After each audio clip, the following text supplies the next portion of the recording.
Ladies and gents, almost UX, and this is why did the USSR ask to join NATO? Yeah, this is my channel History Matters. History Matters is a great channel, short clips, but they are really informative all around and funny as well. And I like people are actually watching this reaction, so I can do these historical videos. I love watching history. That's how I started this channel mostly, right? I stopped doing that somewhat in the middle because, I don't know, my viewer base kind of changed or something, or algorithm change or whatever. I'm glad people are watching this somewhat, so I can do it. So yeah, one thing many wouldn't have expected in the Cold War was that USSR asked to join NATO. I think I remember that. Was it in the Cuban Missile Crisis video that I watched? I'm pretty sure I remember watching that, they asked to join or something like that. Which seems a bit mad, and so obviously it raised the question why. To find out, watch this short and simple animated documentary. Yeah, if I were to think, first of all, NATO was created because of this, right? North Atlantic Alliance, so basically to fight communism, which is Soviet Union at the time. But I guess it was growing, becoming more powerful, and Soviet Union was not what it was in case of ideology somewhat by the later stages. So I guess instead of fearing the aggression of the NATO or whatever, they probably thought, why not join NATO and become friends or something? I'm thinking it was probably something like that. I know you think, like, what's the point of NATO if even the USSR joins up? Like, there is no point of NATO at that point. But it's like, it's like EU or something. I don't know. Like somebody who can watch over things, right? You can't just dissolve NATO at that time. It would be like something like, okay, now anybody can do anything. But if everybody joins the NATO, now NATO is more like a guard or something like that at the time. So yeah, that's what I think probably happened, but I guess we'll see. This is just a 3-minute video. Wow, it's surprising how this channel explains things in such a short amount. The Cold War saw two sides face off in an ideological battle for the future. In Europe and North America, the conflict is often discussed as being between NATO and the Warsaw Pact. But NATO predates the Warsaw Pact by 6 years, and during that 6 years something interesting happened. The USSR asked to join, which raises a pretty obvious question. Oh, it was in the early times. Well, that's surprising. I mean, look, NATO was created to fight Soviet aggression or whatever in those regions.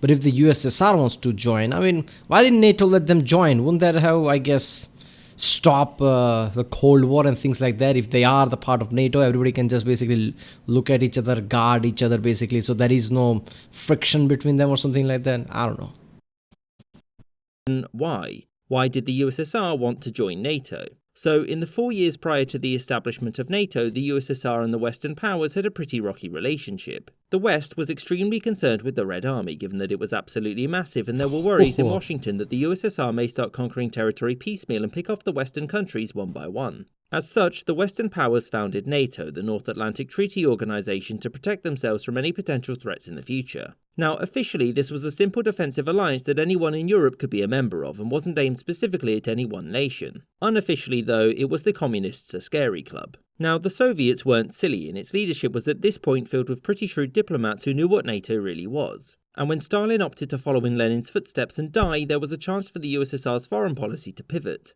Two people important to this were Lavrenti Beria and Vyacheslav Molotov, who came up with an interesting idea. Let's make friends. Yeah, that's the same Molotov. It was after the Molotov is named after, right?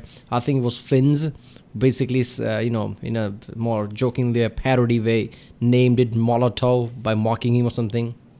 Because of the, Molotov Treaty. What was that Ribbentrop Molotov, whatever treaty that? West. This plan involved several steps. The first was the reunification of Germany on the condition that it become a perpetually neutral state. In return for what was essentially the USSR giving up East Germany, the leaders of which were not consulted, the Soviet Union wanted to join the new European defence community, which, as the name suggests, didn't include any non-Europeans. Obviously, the Western powers would never go along with this, and so when it was rejected to make it look like they were conceding something, the Soviets offered to join NATO. This offer was semi-serious in that the Soviet leadership expected it to be rejected, but had prepared for the eventuality that the Western leadership would get very drunk or something and say yes. So why did they apply to join? Well, the answer is simple. It was a win-win. If the Western powers rejected Soviet membership, then they were admitting that NATO was in fact an anti-Soviet bloc, which would in turn allow the USSR to build its own alliance and give it much greater free rein in its foreign policy. If the Western powers accepted Soviet membership, then NATO's character as an anti-Soviet alliance would change into a general European defensive one. And also, Germany would stay forever disarmed, which given recent events was something that the USSR very much wanted. As you'll be aware, the answer from the West was a no, not for want of Churchill trying, and the no was for the exact same reasons that the USSR wanted to join. However, they weren't so open about the exact reason why and cited the USSR's non-democratic government and occupation of Eastern European nations for the negative response.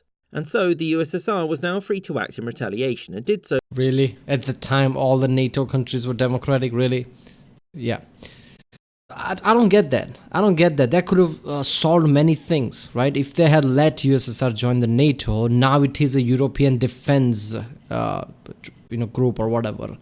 And now you can watch over Soviets by making sure they are one of you now, right? It would free you up. I don't know. You can have your NATO forces in USSR, in Russia or something, right? You can watch over things. Like, that's the most commonsensical thing there is. You could have avoided many, many issues by then. Why didn't they let it happen? This is ridiculous, man. I don't know. I'm not very, I don't have many knowledge about around this time and how the politics was going on. If there is any details behind it more than this, I'm pretty sure people will tell me in comments. But I don't know. It just feels commonsensical at that point. Like, let USSR join. If your whole existence is that if you want to fight against Soviet aggression, that they don't take over other countries, letting them join you is the best thing to do at that point, right? Because now you can watch over them by being there. You don't have to look from the other side of the border. You can be inside there, right? You know what USSR is up to. By forming its own alliance in 1955, and thus the Warsaw Pact was born.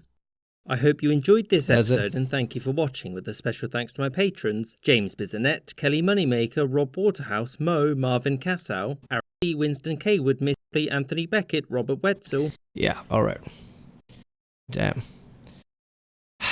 So, yeah, I still don't understand this whole scenario, right? I mean, why wouldn't NATO let USSR join at that point? I thought it would be very much later that there is, but this is literally early times. Right? This is the early time when NATO was formed. This is the early time thing. So around that time, they didn't let the USSR join. Why? Most of the Cold War could have been avoided, right? I mean, even today's situation would have been avoided, right? I'm not saying today's situation is all based on the NATO and NATO around it, like, NATO's aggression. The reports are here and there all around, like, what's the reason behind it? It could be many reasons, not just one. But the NATO aspect wouldn't have been there, right? Like, paranoia over NATO wouldn't have been. If Russia was part of NATO, there wouldn't have been a paranoia, right? So, I don't know. But yeah. Right, well, that was why did the USSR ask to join NATO by the channel History Matters. If you like my reaction, don't forget to like, subscribe. Check out the reaction, there's a link in the description.